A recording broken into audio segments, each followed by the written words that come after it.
Recently, there was a supposed leak of GTA 6 where this leak claims that several things from the 2022 leak have already been cut and will not make it to the final version, which displeased many fans. What many people don't know is that GTA 5 also had a lot of things cut, and there is an XML file from a version back on PlayStation 3, which I don't know how the guys managed to get that file. That details how many missions would be in the beta version, and there are many missions that would be different and many missions that were completely cut. In today's video, we're going to be looking at this file together, and I'll be showing you all the beta missions that were changed in GTA 5. To avoid being too overwhelming, I won't go into too much detail, but I'll try to be as specific as possible, leaving the original script on the screen for each mission I'm talking about. That being said, go ahead and hit the like and subscribe buttons, and let's get started. Just to explain better where this XML file comes from, in the PC version there is a file called missions XML, and people also managed to get this same XML file from an unlocked version of GTA 5 on the PS3 on a specific unlock. I don't know how it is, but anyway. And combining the two pieces of information from this old XML with the XML from the PC version, plus various audio files that people can get from within the game and so on, they gathered a lot of information about missions, and that's what I'll be showing you here.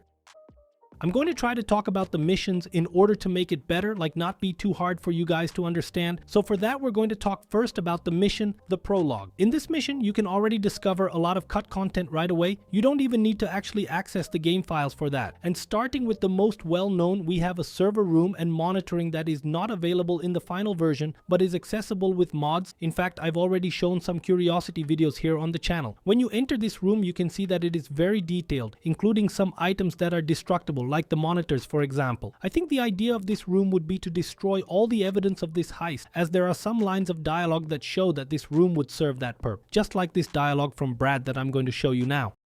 Hey, we gotta torch the servers, come on. Additionally, there are other ways to find out how some missions could have happened, or some things that were thought of during their development. You can know this by looking at the name of some script, text, files, among other things. According to some files found within the game's files, the hostages could escape in some way, and if they did escape here in the prologue, the mission would automatically fail. Additionally, we would also have some tasks that were replaced by cutscenes, such as follow Trevor or press ESC to exit the cell phone, switch to Michael, or in that scene where Trevor is running away and grabs a woman, some things like that. And these functions would be actions that you should take during a cutscene, something similar to what we probably have when Michael is held up by the guard, but in the end they were replaced directly with a cutscene and you can't move anything, it just happens automatically. Still talking about the game's prologue, but without directly using files, there are things you may notice that are different from the GTA 5 trailers. I won't go too deep into it, I'll just talk about these differences in the missions that I think are worth mentioning. But for those who want to see a video of all the differences between the GTA 5 trailers and the final version, I'll leave it on the final screen or the link up here, as it's more focused on the trailer itself and less on the game files. Got it? But for example, here in the prologue we have a difference in the clothing of the three characters. The biggest difference is in Michael's outfit, as in the trailer he wears a very similar outfit to the one he wears in the mission Bury the Hatchet with that beige coat. Trevor in the trailer wore a black balaclava, and at the end of the game he wears ski goggles with a tactical mask or a paintball mask. I'm not sure what that is. And Brad has the smallest difference of all, as the mask he appeared in the trailer seemed to be just a balaclava, and in the final version it is a balaclava with ski goggles on top with slightly different colors. I think that was the only difference there was. According to some game files, at some point Brad would wear a Ushanka hat, which is a Russian hat for very cold weather, but this was discarded from the final version, and I also don't know where this would be used. In addition to the clothing of these main characters, the secondary characters also had some clothing changes. For example, the guard who ends up holding up Michael at that moment, he was supposed to wear glasses, and the guard who was held up right at the beginning of the heist, he was supposed to wear a bobcat cap as well, which he doesn't have. Moving on to the mission Franklin and Lamar according to a pre-release screenshot, marketing material, and everything else. At some point during development, the mission Franklin and Lamar was planned to take place at night. However, this idea was scrapped, especially since most trailers already showed it happening during the day. I think it was only in that screenshot that it appeared at night. Next mission with changes is the mission Complication, where we see Franklin stealing Jimmy's car from inside Michael's house. In this mission, there is an animation that didn't make it to the final version, which would be really cool to see. Instead of Franklin getting on the car of the supposed contractor, which was positioned for Franklin to climb and enter through the roof, he could simply climb the plants, which I believe were vines, to go up and reach the roof. This animation was kind of recreated or used, I don't know how he did it, by the YouTuber Vadim M, and posted on his channel. So if you want to see it in a very original way, you can check it out there. Moving on to the mission friend request, we are now going to take a closer look at this missions.xml file. This file existed in the PlayStation 3 version and also exists in the other versions as well. However, people managed to recover the PlayStation 3 version in addition to merging it with the PC version, thus having a lot of information. So whenever I refer to a mission within this XML, I will display this excerpt on the screen. If you simply Google search for this missions.xml, you can also look up what I have displayed on the screen. You will see that it is indeed in this GTA 5 file. Got it? So continuing to talk here about the mission friend request. Initially, this mission was thought to be divided into two missions according to this file missions XML. The mission itself wouldn't have anything extra. These two missions wouldn't add anything more. Basically, it would be the complete mission that arrived in the final version, just divided into two. The first part being exactly the same until the moment Michael sabotages the prototype and leaves Life Invader. It seems that the first mission would be completed right there. The second mission would probably be initiated right there at Michael's house, I think, not entirely sure, and the name of this second mission would be Selling Short. In this mission, Michael would make the call during Jay Norris's TV broadcast and so on and blow Jay Norris's head, which would make much more sense given that at the moment we are sabotaging Jay Norris's prototype inside Life Invader. Jay Norris is in the meeting room, in the office, holding a meeting. It's very strange that he takes exactly the same time to get to the event as Michael took to get home to watch the broadcast. I had already mentioned in some videos that this part of the mission was not live and was a bit strange. I believe that this is the reason. They should have been two separate missions, but because the second mission was extremely small, they combined them all in the final version, leaving only friend request. Furthermore, according to this XML, there is still no mention of the name Life Invader. The name Life Invader did not exist yet. The beta name for Life Invader was Life Blurb. This basically indicates that this was the first version of this name considered for this social network.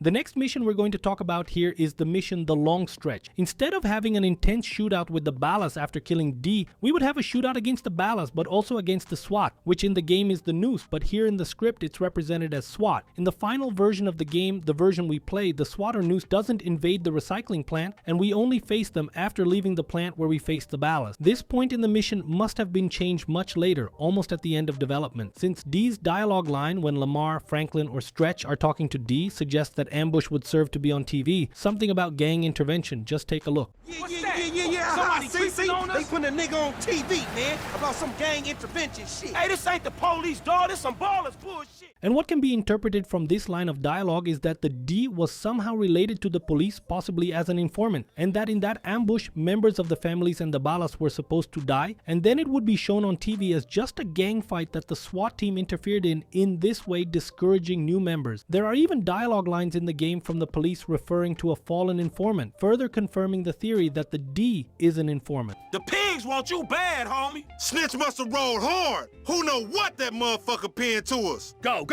Prepare to breach. The informant's down! The asset's gone! Get these guys! Moving on to the jewelry store heist, we can see two different scenarios of this heist shown in other trailers. While in the final version of this heist, in the Loud Approach, the robbers wear black motorcycle helmets. In one of the beta version trailers, they were wearing black balaclavas. And in another GTA 5 trailer, we can see this same team exiting the van with weapons but wearing gas masks, and honestly, this all gets very confusing and kind of strange, because in this trailer, they are using the Bugstar van in the Loud Approach, and in the final game, it is only used in the Smart Approach of this heist. In Rockstar's Social Club, you can still see another difference where there is a screenshot of this heist with Michael wearing a balaclava in a gray suit and not black like in the final version or in the trailers. Furthermore, in the Smart version of this heist, Michael wears a large gas mask that covers his entire face, being black with some yellow details. This in the final version, but this same mask in GTA 5's first trailer was a yellow mask, much smaller and simpler. In the second trailer, the mask changed to one closer to the final version, being larger and all black. I believe that this second mask I'm talking about was moved to the monkey business mission where Michael wears it when stealing toxin. If it's not the same mask, it's very similar. And with that, we already have 3 versions of the same mask. To wrap up this Bugstar outfit issue and so on in this heist, the cap came along with the uniform, which was never used in gameplay, but it's available in the game files. And in this heist, regardless of the version you choose, the outcome is the same, escaping through the Los Santos storm drain. There's a slight difference in a screenshot of this escape, with the final version showing simpler patrol cars in the screenshot. In the actual game, those patrol cars are a bit more rugged. I can't remember their names off the top of my head, but I'll leave the image on screen for you. Going now to the mission Friends Reunited a little further ahead after the jewelry store heist with the same with the XML missions. Instead of going with Wade to Los Santos, Trevor would go with Ron. However, this was changed in the final version, with Trevor creating a dialogue with a specific reason for Ron to stay in Sandy Shores, which would be to take care of the business and so on. Check it out. Ron, you little bastard! Get out here! We're going to Los Santos! Are we? Not you, me and Wade. What about me? You're CEO of Trevor Phillips Enterprises. Find us some business so that we can make some money. And tidy my shit up. However, even so, in the XML it seems to have two versions, because in the description it's written that Trevor would go with Ron to Los Santos, while in the story description it's written that Trevor would go with Wade. So it implies that it was a bit confusing there during the development stage, and they still didn't know if they were going to send Ron or Wade. In the end, they chose to send Wade, and they created that dialogue for Ron to have a justification to stay in Sandy Shores. Furthermore, a little further ahead, there is a very simple change. According to the mission XML file in the mission Trevor Phillips Industries, in addition to Trevor receiving a grenade launcher from Chef, he should also receive some C3 bombs. The Merryweather cargo ship heist also underwent some modifications. Originally, the name of this mission would be the Port of LS Heist 2A Finale, and this mission would have some slight differences. Not too many, okay? The differences would be as follows. Instead of Michael going to the ship to plant the bombs and sink the cargo ship, Franklin would go in his place. And instead of Franklin being there aiming with the sniper from afar and protecting whoever was on the boat, Trevor would be there instead. After blowing up the ship and everything falling down below, the three characters, or at least it's not clear if it would be all three or just one, would swim through the wreckage of the ship to find a warhead to sell to someone called A. However, instead of warheads in the final version, we collect a super weapon to sell to the Chinese. And instead of collecting it by swimming with all the characters, Trevor uses a mini submarine to collect this weapon and take it away. A little further ahead, we have the heist from the mission Blitz Play, which also had some changes. The original name that still appears in the game files is Heat. And for those who don't know, this mission was inspired by an American movie called Heat, with an almost identical heist scene to what happens in the game. In the final version, which is the one that made it into the game, Steve Haynes sends us to steal bonds to then deliver to Devin Weston. But in the beta version, we weren't supposed to steal that inside the armored car. Instead, we were supposed to steal armor and combat weapons. And instead of escaping in a garbage truck like in the final version that happens in the game, we would escape in an ambulance, and this would make it almost 100% identical to the movie, because this is how it happens in the movie that this mission was inspired by. Moving on to the car theft missions with Devin Weston, we have some missions that have been altered and even one that was cut. So first, let's talk about the missions that have been altered. The first mission I'm going to talk about that had changes was the mission I Fought the Law. It had some differences as well, especially after stealing the vehicle. When you're at Zancudo Bridge, after stopping the drivers and simply removing them from the vehicle to steal the cars, instead in the beta version, the characters would pick up and throw these drivers off the bridge so that there were no witnesses left. The animation that would make this happen would probably be the same one that Trevor uses in the scene transition where he throws a lost character off the bridge. In another car theft mission from Devin Weston, in this case here in the mission Eye in the Sky, we also had some very interesting changes. In the original mission from the beta version, instead of Trevor going to the police station to get a police helicopter, it would be Franklin who would go in this case. Furthermore, in the final version, when Trevor arrives at the police station, he informs the officer that Devin Weston sent him, and then the officer ends up letting him in. See that? Devin Weston sent me. Oh, right. The helipad is on the roof. However, in the beta version, Trevor would be the one getting access to the helicopter on his own after talking to a friend of his who is on the police force. So after his friend unlocks the helicopter for him, he would send Franklin over to pick up the helicopter. So in this beta version of the mission, Franklin would be in the helicopter using the camera to track people, while Trevor would be on the ground chasing Chad Mulligan. To be honest, that chase that happens would make much more sense to me with Trevor than Franklin, because in theory, Franklin is supposed to be an amazing driver, and in this chase, he can't catch up to Chad Mulligan fleeing in the Z-type. A little further ahead, we have the mission Kaida Libre, which was originally called Vinewood Babylon. Instead of it being with Michael and Trevor, it would be with Michael and Franklin. This helps explain why there is a promotional screenshot showing Franklin riding a motorcycle in this mission instead of Trevor. Additionally, in the final version of the game, Martin actually requests Franklin to do this job, but Michael refuses and prefers to take Trevor to avoid involving Franklin. Probably Martin Madrazo wanted Franklin in this heist because he already knew Franklin from the marriage counseling mission, where he mentioned that Franklin is a smart kid. Moving on to the Paleto Bay heist, this is the only heist in the game where we don't have two ways to execute the heist. However, according to the missions.xml, which is this blessed file, we have two mission names that refer to the Paleto Bay heist being the Paleto Score 2A finale and the Paleto Score 2B finale, which clearly suggests that there were two versions of this heist. According to what is here in version A, the characters would use armor and simply manage to survive and escape the shootout without that final escape part. In version B, the characters would be cornered in some way and Franklin would save them using a tank. It seems like they took and merged the two missions, turning them into a single heist. In other words, they have to escape wearing armor and join the shootout, while Franklin goes in the end and saves them. However, the only difference they had after merging the two missions is that they replaced a tank with a very sturdy tractor. Talking here about the next mission, which is the mission Derailed, there was a change that was also very simple, which is as follows. Instead of escaping by boat after stealing the item in the container, in the beta version, they would escape by jet ski. I think the boat ended up being much better and more realistic.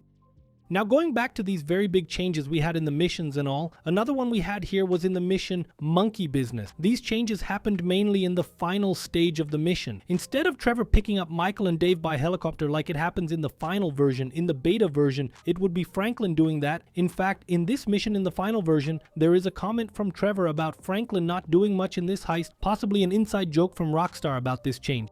Furthermore, during the escape with the toxin inside the container and so on, there would be a police helicopter chasing the helicopter that Franklin would be piloting. Meanwhile, instead of Dave Norton and Michael being inside the helicopter, they would be on top of the stolen container shooting at their pursuers during the escape. This would make much more sense than the final version, because in the final version, it is not shown how Dave and Michael get into the helicopter. Considering the helicopter never touches the ground, it just stops, extends the rope, and ties up the container. Additionally, they also managed to steal the location and no helicopter comes after them, making the escape very easy for the gravity of that situation. So the beta version would be a little more realistic and more in line with what that mission represents.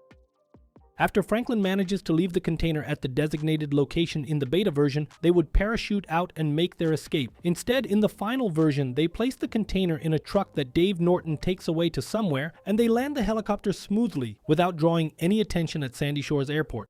Moving on to the mission Hang 10, originally it would be called Paradise Lost and most likely would show the scene where Trevor kills Floyd and Deborah, since it's written there like Trevor kills Floyd and Deborah next, right? So anyway, however, instead in the final version the screen goes all black and we don't know what happens inside, and according to some news that come out in the game, the suggestion is that in fact Deborah killed Floyd and Trevor killed Deborah. A little further ahead, in the mission Cleaning Out the Bureau, we have to follow the janitor to his house, grab his badge and uniform. So far, it's a clean mission without any death. I actually find it a bit boring because you have to keep following this guy. However, in the beta version, this mission would have been much heavier. According to the mission description, originally called Follow Janitor, Michael was supposed to kill the janitor and then take his clothes and badge. I think that would have portrayed Michael in a much darker light than the game intends, because Michael doesn't want to be the guy who kills impulsively. That's why they changed it. Moving on to the mission Architect Plant. This mission is amazing. You guys are going to enjoy it, okay? The Architect Plant mission has two possible ways to be completed. In the first option, you must follow the architect inside the building without being noticed. When the time is right, you must ambush him and grab the briefcase. In the second option, you can simply kill the architect and steal the briefcase at any time, escaping from a 3-star wanted level. However, according to the XML file of GTA 5 beta missions, this mission would have some other ways to be done. The first one would be exactly the version that made it to the final game, which is Franklin following the architect in the construction, being able to kill him and steal the briefcase, or simply following him and ambushing him at the right moment.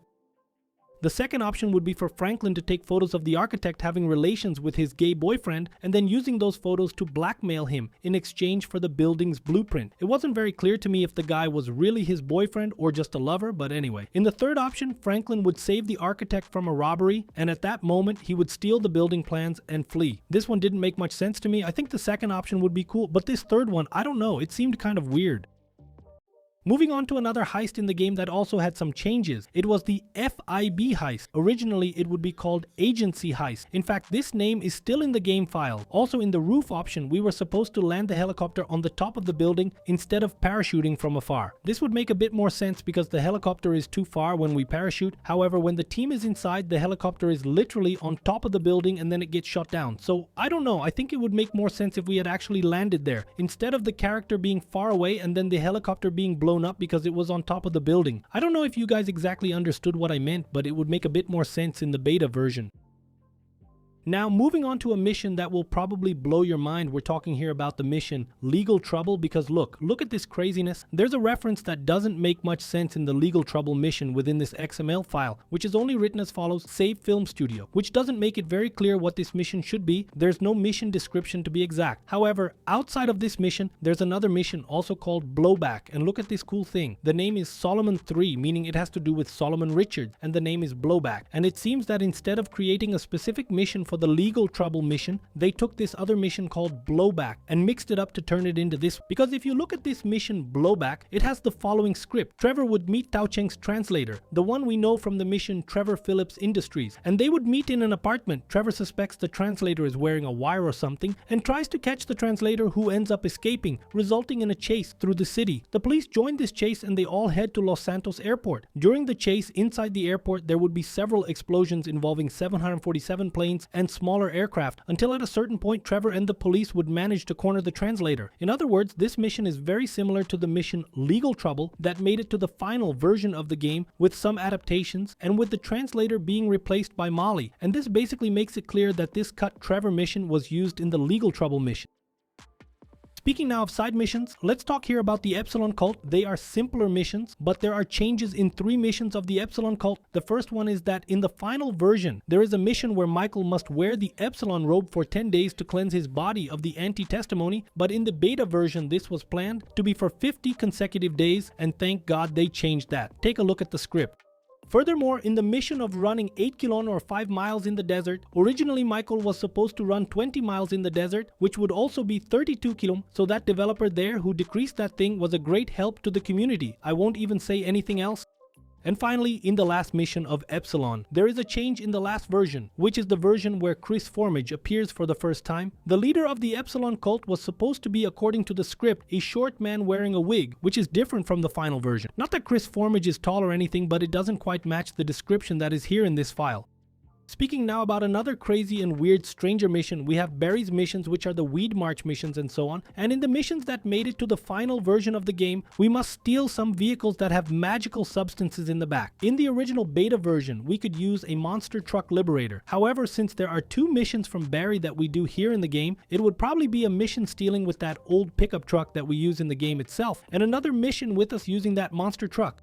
Now, moving on from the strange and crazy missions and heading to Mako's family mission that I don't even know how to categorize, if it's a random event or not, or if it's part of the main stories. But in the mission where we should save Jimmy instead of men who kidnapped him because he was trolling people on the internet, Jimmy would actually be kidnapped after setting up an online date with a girl. And when he arrived at the meeting spot, he would be approached by fat women who would throw him in the trunk to take him to a live roleplay event that was happening. At that moment, then Michael should intercept the car and save his son, just like we do in the final version of the game. And gentlemen, I would really like to bring everything in one video, all the cut missions and the altered missions, but besides this video being very long, it's taking too much time to edit because I'm having to recreate several scenes. So I'm going to split this video here in 2, this first part being what you just saw, and next week I'm going to add the missions that were completely cut from GTA 5. So stay tuned, because next week there will be a monster video showing all the beta missions that were cut from GTA 5 and not just altered. While this video doesn't arrive, click here next to the yellow arrow to find out that Franklin's Aunt Denise at some point in development was supposed to be a family's gangster. That's it, guys. Success, cheers, and see you in the next video.